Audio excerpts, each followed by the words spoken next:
Hai semua, perkenalkan nama saya Semi Praitna, saya dari kelas 11B. Di sini saya akan mempresentasikan tentang PKD. Apa itu PKD? PKD adalah pengelolaan keuangan desa. Langsung saja kita mulai. Sebelum kita mengenal lebih jauh tentang PKD, sebenarnya apa sih PKD itu? PKD adalah keseluruhan kegiatan yang meliputi perencanaan, pelaksanaan, penatausahaan, pelaporan, dan penanggung-jawaban keuangan desa. Lalu, apa saja sih struktur organisasi dari PKD ini?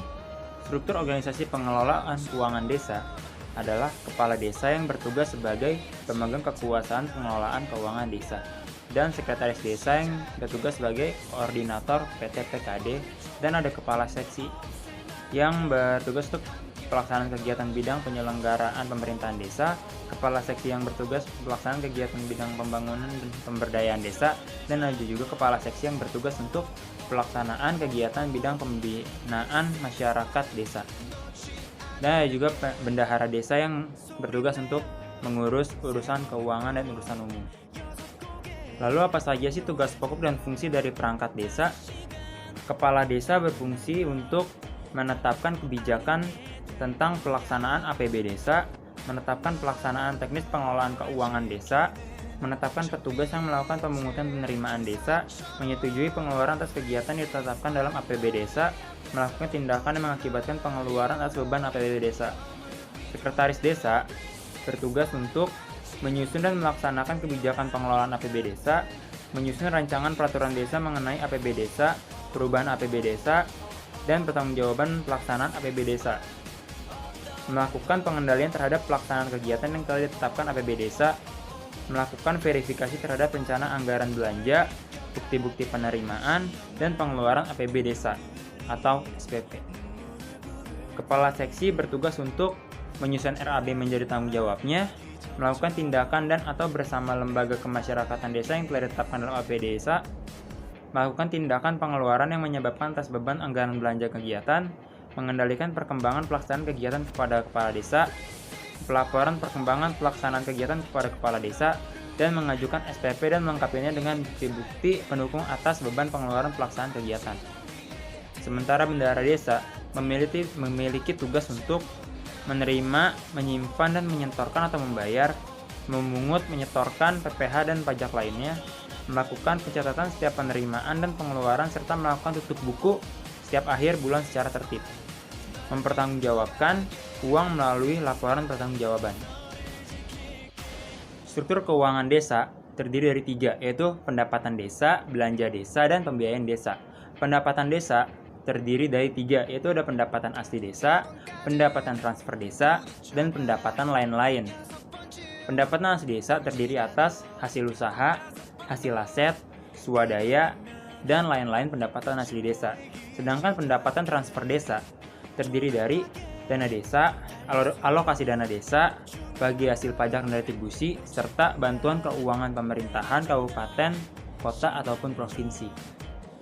Lain-lain pendapatan desa terdiri dari kelompok lain-lain pendapatan desa yang sah berupa hibah dan sumbangan dari pihak ketiga, yang tidak mengikat berupa pemberian uang dari pihak ketiga hasil kerja sama dengan pihak ketiga, atau bantuan perusahaan yang beralokasi di desa. Belanja desa adalah semua pengeluaran dari rekening desa yang merupakan kewajiban desa dalam 1 tahun, anggaran yang tidak akan diperoleh pembayarannya kembali oleh desa. Sedangkan pembiayaan desa adalah meliputi semua penerimaan yang perlu dibayar kembali dan atau pengeluaran yang akan diterima kembali, baik pada tahun anggaran yang bersangkutan maupun pada tahun-tahun anggaran berikutnya. Siklus anggaran pendapatan belanja desa dibagi menjadi 3, yaitu ada perencanaan keuangan desa, proses penganggaran pendapatan dan belanja desa, serta pelaksanaan anggaran pendapatan dan belanja desa. Perencanaan keuangan desa dibagi menjadi 2, yaitu ada rencana pembangunan jangka menengah desa dan rencana kerja pemerintah desa. Proses penganggaran pendapatan belanja desa dimulai dengan urutan pelaksanaan kegiatan menyampaikan usulan anggaran kegiatan kepada sekretaris desa berdasarkan RKP desa yang telah ditetapkan. Sekretaris Desa menyusun rancangan peraturan desa tentang APB desa dan menyampaikannya kepada Kepala Desa. Kepala Desa selanjutnya menyampaikan kepada Badan Permusyawaratan Desa untuk dibahas dan disepakati bersama. Rancangan peraturan desa tentang APB desa yang telah disepakati bersama selanjutnya disampaikan oleh Kepala Desa, Bupati, atau Wali Kota melalui camat atau sebutan lain paling lambat 3 hari sejak disepakati untuk dievakuasi. Bupati Wali Kota menetapkan hasil evaluasi rancangan APB desa paling lama 20 hari kerja sejak diterimanya rancangan peraturan desa tentang APB desa. Lalu, peraturan desa tentang APB desa paling lambat tanggal 31 Desember tahun anggaran berjalan. Pelaksanaan anggaran pendapatan dan belanja desa dibagi menjadi 3, yaitu ada pelaksanaan penerimaan desa, lalu pelaksanaan pengeluaran atau belanja, dan ada pelaksanaan pembiayaan. Dan yang terakhir ada penatausahaan keuangan desa. Penatausahaan keuangan desa dibagi menjadi 4, yaitu ada penatausahaan penerimaan desa, penatausahaan belanja desa, penatausahaan pembiayaan desa, dan dokumen perusahaan oleh bendahara desa. Demikian presentasi dari saya. Terima kasih.